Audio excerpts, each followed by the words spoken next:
Hello everyone, welcome to In Exam. আমি যিহেতুকে ৰিজনিঙৰ সিৰিজটো continue কৰিম কৈছিলো আজি আমাৰ ৰিজনিঙৰ 4th ডে ক্লাছ হয়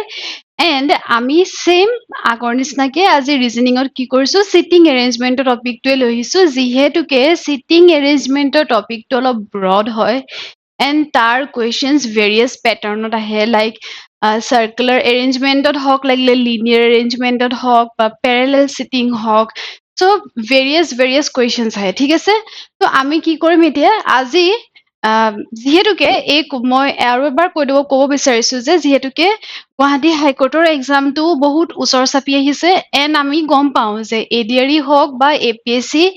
কণ্ডাক্ট কৰা বিভিন্ন ধৰণৰ এক্সামত ৰিজনিঙৰ টপিকটো আহে সো আমি কি কৰিছো এতিয়া বৰ্তমান যিহেতুকে গুৱাহাটী হাইকোৰ্টৰ এক্সামটোত বেছিকে ফ'কাছ কৰা হৈছে সো তাৰ কাৰণে এটা টেষ্ট চিৰিজ লঞ্চ কৰিছে ইন এক্সামে এণ্ড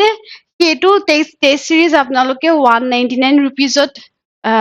এনৰোল কৰিব পাৰিব যদি আপোনালোকে ভেৰি বিগিনিঙত কৰে এণ্ড এইটো অফাৰটো হৈছে very limited and test series আমাৰ কি হ'ব 7 ডিচেম্বৰ আৰু 25 জানুৱাৰীত আমাৰ অল আছাম ফ্ৰী মক টেষ্টৰ চিৰিজ এটা হ'ব এণ্ড সেইটো যদি আপোনালোকে 7 ডিচেম্বৰত দিব পৰা নাই সেই মক টেষ্টটো তেতিয়া আপোনালোকে পাছতো দিব পাৰিব বাট 7 ডিচেম্বৰৰ পৰা আমাৰ টেষ্ট চিৰিজটো আৰম্ভ হৈ যাব এণ্ড আমাৰ 5টা ফুল লেন্থ টেষ্ট চিৰিজ থাকিব 2টা আমাৰ ফ্ৰী মক টেষ্ট থাকিব এণ্ড লগতে আমাৰ পিডিএফ যিখিনি আপোনালোকৰ টেষ্ট চিৰিজত অহা যিখিনি কুৱেশ্যনছ থাকিব তাৰ এক্সপ্লেনেশ্যনটো আমি পিডিএফত দি দিম এণ্ড আপোনালোকে সেই পিডিএফ খিনি ডাউনলোড কৰিব পাৰিব লগতে আমাৰ ফ্ৰী ক্লাছেছ যিবিলাক চলি আছে ইউটিউবত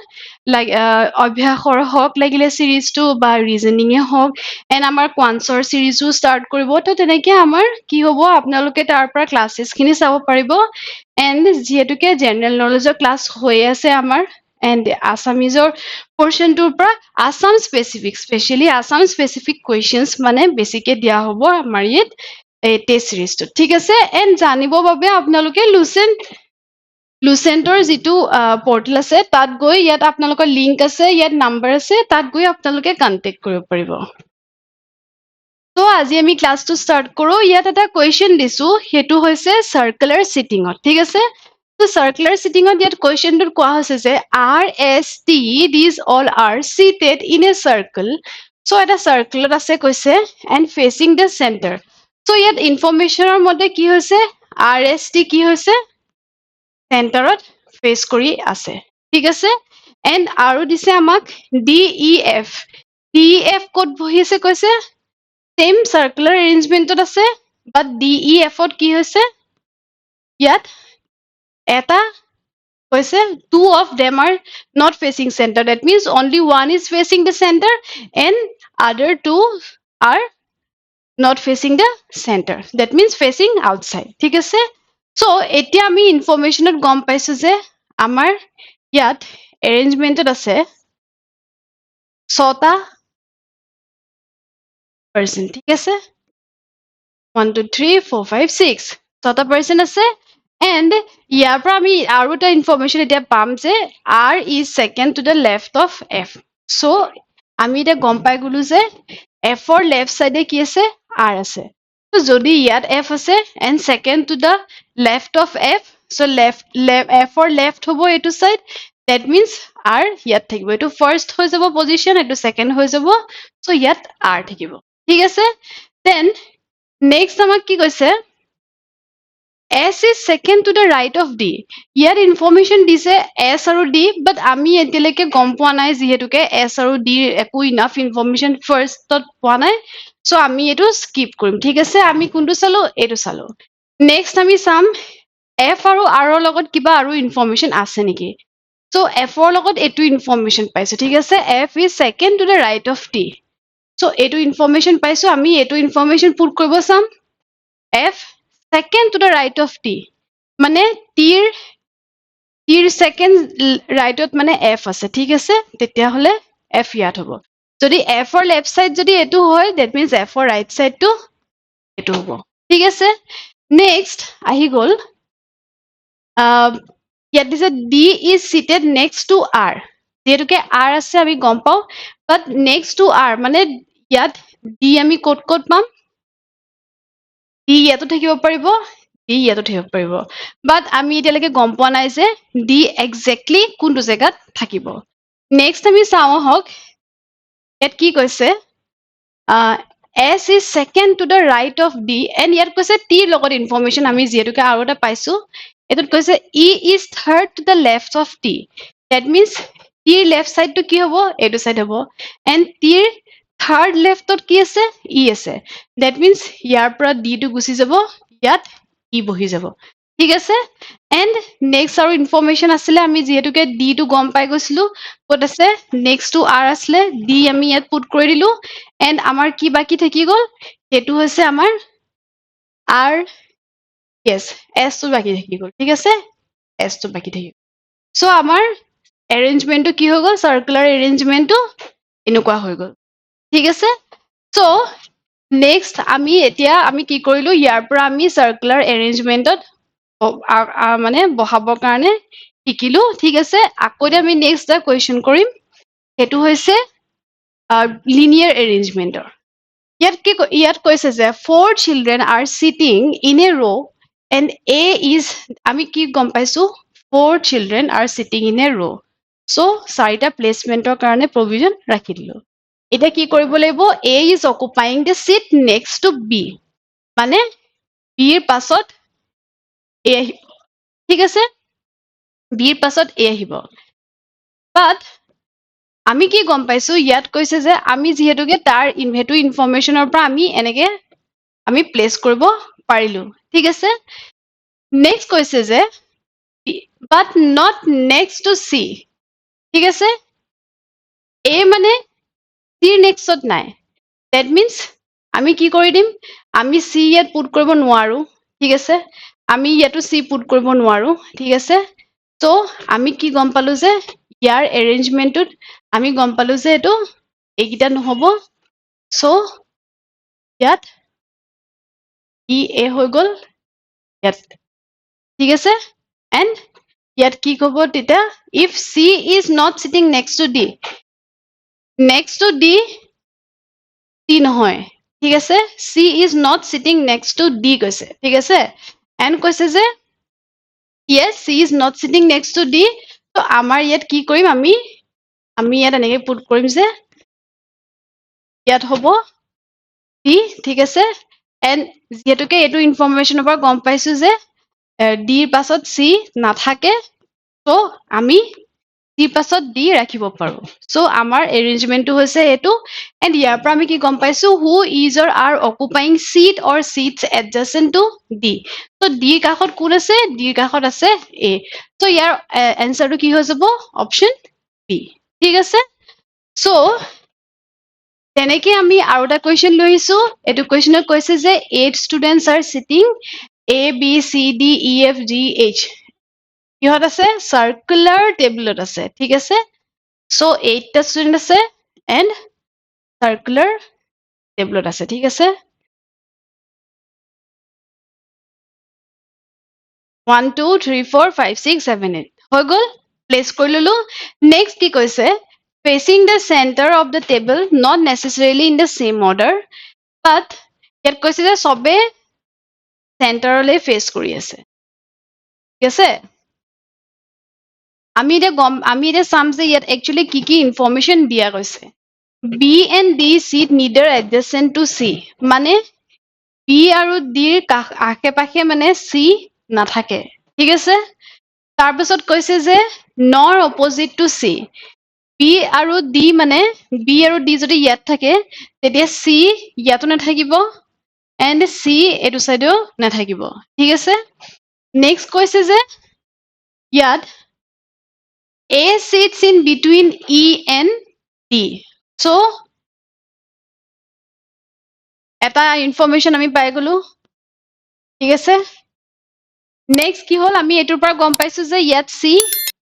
নবহে ঠিক আছে নেক্সট আহি গল F sits in between B and H E আৰু H ৰ মাজত কি হৈ গল F আছে ঠিক আছে সো ইয়াত যদি আমি B F H আমি ইয়াত পুট কৰি দিলো ঠিক আছে নেক্সট আমাক কি কৈছে আৰু আমাৰ ইনফৰমেশন আমি কি পাইছিলো এ টো হৈ গল ঠিক আছে তাৰপিছত এটো এফ টো হৈ গল ঠিক আছে তাৰপিছত কি কৈছিলে যে বি এণ্ড চি সো এতিয়া কি হৈ গল চি আমাৰ ইয়াত নহব চি আমি ইয়াত দি দিব পাৰো এণ্ড আমাৰ কি থাকি গল ৰিমেইনিং থাকি গল জি সো আমি জি ইয়াত দি দিলো ইয়াত আমাক কি কৈছে which one of the following is definitely correct আমাক ইয়াত কোনটো কাৰেক্ট হৈ গৈছে ঠিক আছে P sits in between A and G A আৰু G মাজত B আছে নেকি নাই C sits opposite to G G opposite C আছে yes then E sits opposite to F E opposite F আছে no none of the above so ইয়াৰ অপশনটো হৈছে C sits opposite to D ঠিক আছে so ইয়াৰ যিখিনি আমাৰ ইনফৰমেশন দিয়া আছিলে এইখিনি আমি ধুনীয়াকে পুট কৰি দিলো কাৰণ বি অপজিট টু সি বহা নাই অপজিট হোৱা হলে এইটো ডাইৰেকশ্যন হল দেন ডি অপজিট হোৱা হলে এইটো ডাইৰেকশ্যন হল হয় এণ্ড এডজেচেণ্টটো বহা নাই এইটো এৰেঞ্জমেণ্টটো আছে অকে সো আমি এনেকে কৰিব লাগিব এটা তাকে উলিয়াই উলিয়াই অকে নেক্সট আৰু এটা কুৱেশ্যন চাম আমি এতিয়া সো আমি নেক্সট কুৱেশ্যনটোত আহো নেক্সট কুৱেশ্যনটোত কি কৈছে ইয়াত সেম কৈছে লিনিয়াৰ ৰড বহিছে ঠিক আছে আমি সদায় এইটো মনত ৰাখিম যদি আমাক সাৰ্কুলাৰ এৰেঞ্জমেন্ট দিয়া থাকে মই এইটো সদায় মেনশন কৰি আহিছো এণ্ড আপোনালোকেও মনত ৰাখিব যে সাৰ্কুলাৰ এৰেঞ্জমেন্ট বুলি অকল যদি দিয়া থাকে তেতিয়া আমি সদায় বাই ডিফল্ট আমি ফেচিং টুৱাৰ্ডছ চেণ্টাৰটো কনচিডাৰ কৰিব লাগিব ঠিক আছে এণ্ড যদি তাত মেনশন কৰি থকা থাকে যে নহয় ফেচিং আউটসাইড তেতিয়া আমি গম পাই যাম যে এইটো আউটসাইড ফেচ কৰি আছে ওকে এণ্ড আমাক কি হ'ব লিনিয়াৰ এৰেঞ্জমেন্টত যদি আমাক কয় যে আমাক একো ডাইৰেকশ্যন মেনশন নকৰে তেতিয়া আমি বাই ডিফল্ট সদায় ফেচিং টুৱাৰ্ডছ নৰ্থ ল'ব লাগিব ওকে এণ্ড যদি আমাক মেনশন কৰা থাকে ফেচিং টুৱাৰ্ডছ সাউথ তেতিয়া আমাৰ ডাইৰেকশ্যনটো হৈ যাব এনেকুৱা এণ্ড ইয়াৰ ক্ষেত্ৰত আৰু এটা কথা মনত ৰাখিব লাগিব আপোনালোকে যদি কয় যে person sitting to the left of this তাৰ মানে এইটো লেফট সাইডটো এইটো হৈ যাব এণ্ড পাৰ্চন টু ৰাইট সাইডটো এইটো হৈ যাব ঠিক আছে এণ্ড যদি ফেচিং টুৱাৰ্ডছ সাউথ হয় তেতিয়া সদায় ৰাইট সাইডটো এইটো হৈ যাব এণ্ড লেফট সাইডটো এইটো হৈ যাব যেটো আপোনালোকে সদায় মনত ৰাখিব লাগিব যিকোনো ৰিজনিঙৰ সিটিং এৰেঞ্জমেন্টৰ কুৱেশ্যন সলভ কৰোঁতে ঠিক আছে সো এইটো কুৱেশ্যনৰ কি কৈছে এতিয়া 9টা পাৰ্সন আছে কৈছে ওকে ইয়াত আমি পুট কৰিলে 1 2 3 4 5 6 7 8 9 ঠিক আছে নেক্সট কি কৈছে আমাক কৈছে যে ফেচিং টুৱাৰ্ডছ সাউথ সো আমি গম পাই গলো যে সব পাৰ্সনে সাউথ ডাইৰেকশ্যনত ফেচ কৰি আছে ওকে সো ইয়াত কি কৈছে আকৌ only 2% sits between P and R P আৰু R ৰ মাজত কি হ'ব only the person থাকিব ঠিক আছে নেক্সট কৈছে who sits at one of the end so R কি হ'ব এটা এণ্ডত থাকিব কৈছে so R যদি আমি ইয়াত পুট কৰি দিও R যদি আমি ইয়াত পুট কৰি দিও তেতিয়া ইয়াত হৈ যাব P ঠিক আছে দুটা পাৰ্সন ইয়াত মানে থাকিব ওকে নেক্সট আমাক কি ইনফৰমেশন দিছে the number of persons sitting to the left of P P leftত P left ইমান হৈ যাব ঠিক আছে is one more than the number of persons sitting to the right of S so S or rightত কিমান হৈ যাব এটা বেছি হৈ যাব কৈছে মানে P leftত কিমান আছে 1 2 3 টা আছে ঠিক আছে তো আমি কি কৰি দিম আমি S টো ইয়াতে কোনোবা জায়গাত প্লেস কৰিব লাগিব কিন্তু আমি এটা চাও যে আৰু কি ইনফৰমেশন দিয়া গৈছে W sits adjacent to Q so Q আৰু W লগতে থাকি গৈছে ঠিক আছে Q who sits second to the right of S so S যদি ইয়াত থাকে তাৰ মানে Q ইয়াত থাকিলে তো W ইয়াত থাকিলে ঠিক আছে আমি এটা এৰেঞ্জমেন্ট এনেকে কৰি দিব পাৰো ঠিক আছে যেহেতুকে আমি দেখিছো যে ইয়াত অলৰেডি ইয়াত ইনফৰমেশন দি থকা আছিল কি কৈছিলে যে ইয়াত কিমান পাৰ্সেন্ট মানে P লেফটত আছে কৈছে P লেফটত যিমান পাৰ্সেন্ট আছে এটা পাৰ্সেন্ট বেছি হ'ব S ৰ ৰাইটত ঠিক আছে কৈছিলে সো এতিয়া কি হৈ গল ইয়াত P লেফটত কিমান আছে 1 2 3 টা আছে আৰু S ৰ ৰাইটত আমি বহাই দিছো ঠিক আছে নেক্সট কি কৈছে as many persons sit to the right of W W right এটো হৈ গল W rightত কিমান এটা পাৰ্চন আছে S to the left of O. So Oৰ leftতো মানে এটা পাৰ্চন থাকিব, that means Oৰ প্লেচিংটো ইয়াত হ'ব। এণ্ড আকৌ কি কৈছে U আৰু V কৈছে একেলগতে থাকে, ঠিক আছে, বাট কি কৈছে U sits to the immediate left of V. So Vৰ immediate leftত U থাকে কৈছে। So V আৰু U আমি ইয়াত পুট কৰি দিলো, okay? And next কি কৈছে T does not sit at any of the extreme. So আমি এইটো খালী আছিলে T ইয়াত পুট, okay? So ইয়াৰ linear arrangementটো হৈ গ'ল এইটো, ঠিক আছে? And direction is what? Facing south, okay? এইটো সদায় questions বিলাকত চাবই যে south facing হয় নে north facing। Here কৈছে which of the following persons sit between S and T? S আৰু T ৰ মাজত কোন কোন থাকে কৈছে। S আৰু T ৰ মাজত কোন কোন আছে? P, U, P. So ইয়াত এইটো হৈ গ'ল correct answer হৈ গ'ল, ঠিক আছে? Next কি হ'ল, ইয়াত এটা question দিছে A, P, R, X, S and Z are sitting in a row. That means কেইটা person আছে 1 2 3 4 5 6 sitting in a row কৈছে, ঠিক আছে? And ইয়াত কি কৈছে S আৰু Z কি কৈছে চেণ্টাৰত আছে। S আৰু Z এনেকুৱা এৰেঞ্জমেণ্টত থাকিব পাৰে 1 2 3 4 5 6 এনেকুৱাটো থাকিব পাৰে, ঠিক আছে, যিহেতুকে চেণ্টাৰত আছে কৈছে, okay? A and P are at the ends. A আৰু P যদি এণ্ডত থাকে ইয়াত A থাকিব পাৰে বা P থাকি ইয়াত A থাকিলে ইয়াত P থাকিব, ঠিক আছে? মই ইয়াত আৰু এটা এৰেঞ্জমেণ্ট পুট কৰি দিছো, okay? যদি ইয়াত P থাকে ইয়াত A থাকিব, and ইয়াত A থাকিলে ইয়াত P থাকিব, and ইয়াত যদি P থাকে তেতিয়া ইয়াত A, ঠিক আছে? আমি ইয়াৰ এনেকে চাৰিটা এৰেঞ্জমেণ্টত ফাৰ্ষ্টত আমি বহাব পাৰো। নেক্সট আমি চাব লাগিব যে ইয়াৰ আৰু কি দি থোৱা আছে information. R is sitting to the left of A. So R কি কৈছে A ৰ লেফ্টত আছে। A ৰ যদি লেফ্টত আছে তেতিয়া আমাৰ A ৰ যদি লেফ্টত আছে yes, তেতিয়া আমি কি কৰিম, এতিয়া A ৰ লেফ্টত থাকিলে কি কৰিম, A ৰ লেফ্টত যিহেতুকে ইয়াতো থাকিব নোৱাৰে এণ্ড ইয়াতো থাকিব নোৱাৰে, আমি এই দুটা এৰেঞ্জমেণ্ট কাটি দিছো, ঠিক আছে? আমি A ৰ লেফ্টত হতে ইয়াতে থাকিব, চ' ইয়াত কি কৈছে R, আমি ইয়াতো R টো ইয়াতো দিব পাৰিম, R টো ইয়াতো দিব পাৰিম, ঠিক আছে? নহলে R টো আমাৰ ইয়াতো থাকিব পাৰিব, ইয়াত X থাকিব পাৰিব, ইয়াত X থাকিব পাৰিব। চ' আমাৰ ইয়াত কুৱেশ্যনটো সুধিছে যে who is to the right of P? So P ৰাইটত কোন আছে কৈছে, P ৰাইটত কি হ'ব, P ৰাইটত আমি তেতিয়া X দি দিব পাৰিম, ঠিক আছে? P ৰাইটত যদি X হয় তেতিয়া আমাৰ এনসাৰটো হ'ব এইটো, ঠিক আছে? So next আমাৰ আৰু এটা question দিছে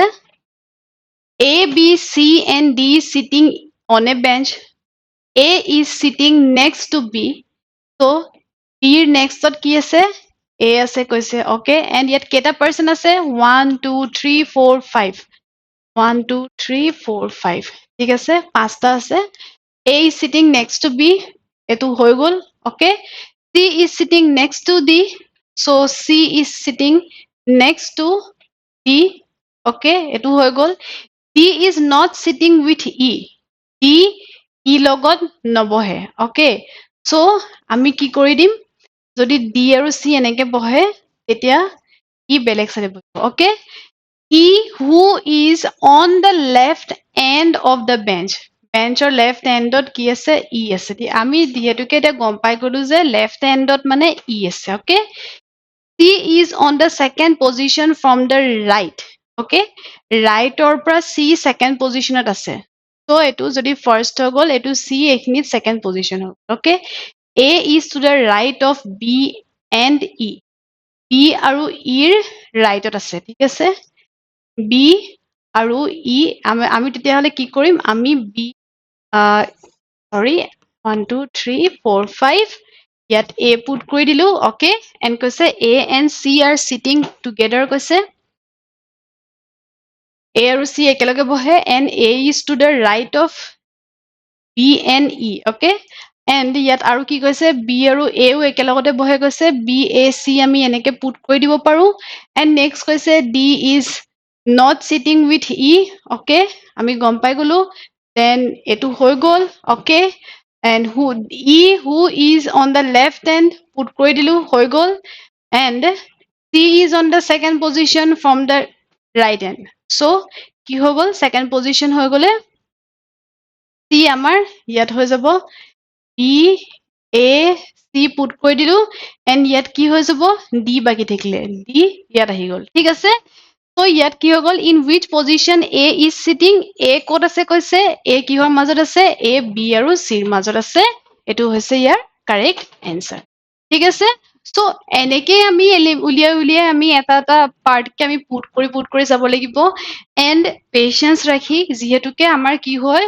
সদায় এনেকুৱা প্ৰবলেম হয় যে ম্যাক্সিমামৰ প্ৰবলেম হয় এটো আমি ৰিজনিং কৰোতে আমি বহুত বেছি পাজল হৈ যাও কাৰণ ইনফৰমেশন বিলাক কি হৈ যায় ষ্টাৰ্টিংত কিবা এটা ইনফৰমেশন দিয়া থাকে